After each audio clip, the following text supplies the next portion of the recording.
विषय चल रहा है ईश्वर सर्वोपरि है।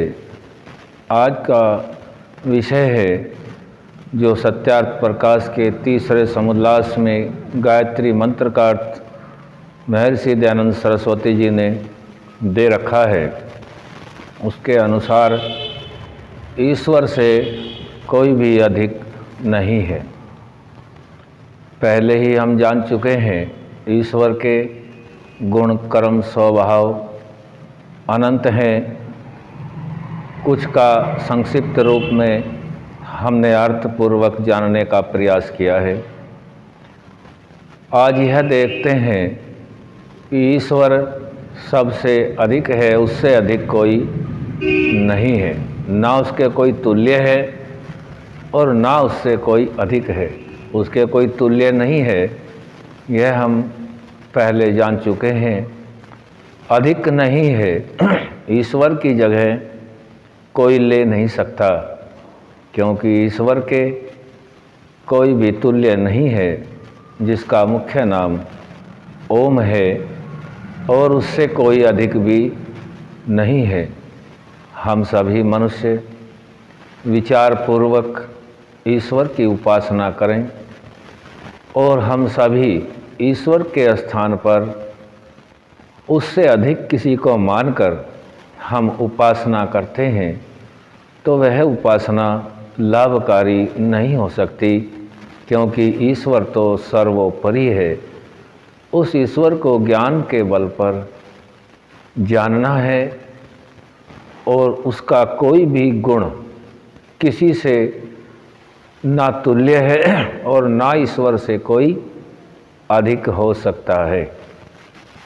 जब तुल्य ही नहीं है तो अधिक का तो होना असंभव है, हो ही नहीं सकता। इसीलिए हम सभी को ईश्वर की न्याय व्यवस्था, सृष्टि के रचने पालन करने और संहार करने का जो गुण है, जो रचने में उसने विज्ञान का सहारा लिया गया है, विज्ञान से हम जानते हैं सभी कुछ जो रचन क्रिया है विज्ञान पूर्वक है, ऐसे ही नहीं है। प्रत्येक ग्रह उपग्रह आदि सभी पूरा ब्रह्मांड के अंदर जितना भी कुछ है सभी कुछ तो व्यवस्थित है। उस व्यवस्था में कोई भी फेरबदल नहीं है। और हम सभी यह जानते हैं परमपिता परमात्मा, जिसका मुख्य नाम ओम है, अपना सामर्थ्य से मनुष्य की उन्नति के लिए जो ज्ञान सृष्टि की आदि में दिया जाता है, सर्व विद्या युक्त गुण होने के कारण से उस ज्ञान में कोई भी तो परिवर्तन नहीं किया जा सकता जब तक यह सृष्टि चलती है। और इससे आगे की बात ऋषि कहते हैं, जब जब अन्य कल्पांतर आगे आएंगे, इसी प्रकार का ज्ञान सृष्टि के आदि में दिया जाएगा और जब तक सृष्टि रहेगी तब तक वह ज्ञान, न्याय, शासन सभी उसी प्रकार का होगा, उसमें कोई फेरबदल नहीं हो सकता, क्योंकि ईश्वर सर्वोपरि होने के साथ साथ सर्व विद्या युक्त है। यदि उसमें परिवर्तन होता है तो ईश्वर का सर्व विद्या वाला जो गुण है वह नगण्य हो जाएगा, ऐसा नहीं है। जो नियम सृष्टि का, मनुष्य आदि का सृष्टि के आदि में रहा, ऋतुओं का नियम रहा, फसलों के उत्पन्न होने का नियम है, अन्य मनुष्य आदि जातियों का जो उत्पन्न और विनाश का नियम है, उसमें कोई भी फेरबदल नहीं है। जैसी रचना मनुष्य की भारत में है, वैसी की रचना संपूर्ण विश्व में मनुष्य के अंतर के जो अंग हैं उनकी उसी प्रकार से की गई है। भौगोलिक स्थिति के अनुसार थोड़ा बहुत बाह्य बनावट में अंतर हो सकता है, रंग रूप आदि का, छोटाई बड़ाई का, लेकिन अंदर के जो अवयव हैं उनमें कोई परिवर्तन नहीं है।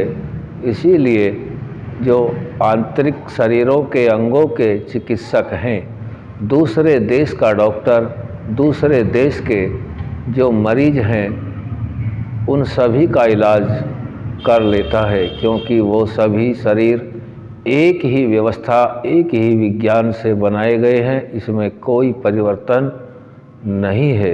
इससे भी यही सिद्ध होता है कि ईश्वर से अधिक कोई हो ही नहीं सकता। इतनी सारी जातियां बनाई गई हैं, उन सभी जातियों के शरीरों का निर्माण हुआ है, उनके अन्नपान सभी का निर्माण है, और जो जीवन भर आत्मा कर्म करता है फिर अंततः उसका न्याय भी परमात्मा से ही होता है। संपूर्ण ब्रह्मांड का रचन होता है। इतनी बड़ी, इतनी अनंत व्यवस्था परमात्मा की है, इससे अधिक कोई नहीं हो सकता। इस प्रकार से जानकर के हम ईश्वर को सर्वोपरि माने, और ईश्वर को सर्वोपरि मानकर ही हम यह सिद्ध कर सकते हैं कि ईश्वर से अधिक कोई हो नहीं सकता, ना उसके कोई तुल्य हो सकता है।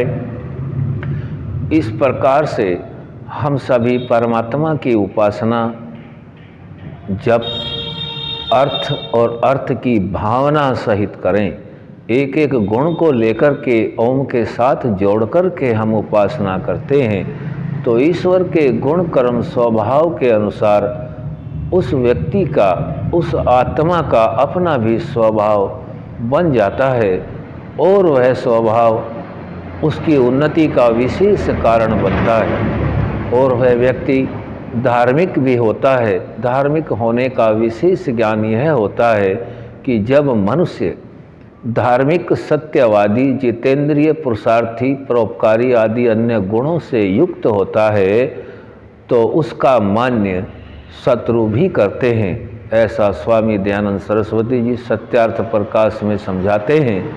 इसीलिए मनुष्य को धार्मिक होना अवश्य है। विद्वान तो सभी नहीं हो सकते, लेकिन धार्मिक तो सभी हो सकते हैं, और जब धार्मिक होता है तो उसका मान्य शत्रु भी करते हैं, और जब व्यभिचारी आदि दोषों से युक्त होता है तो उसका मान्य मित्र भी नहीं करते। क्या यह थोड़ी बात है? हम सभी को योग्य है कि परमात्मा की उपासना ओम के साथ उसके गुणों को जोड़कर और उसके गुण की भावना उसमें रख करके अर्थपूर्वक इस प्रकार से करने से मनुष्य के अंदर के जो दोष हैं, अहंकार है, लोभ, मोह, भय आदि सभी कुछ दोष दूर हो जाते हैं, क्योंकि उसका रक्षक स्वयं सृष्टि का रचयिता होता है और उसको वह जानता भी है, उसके आचरण में भी होता है। तभी तो वह मनुष्य पर्वत जैसे दुख से भी न घबरावेगा।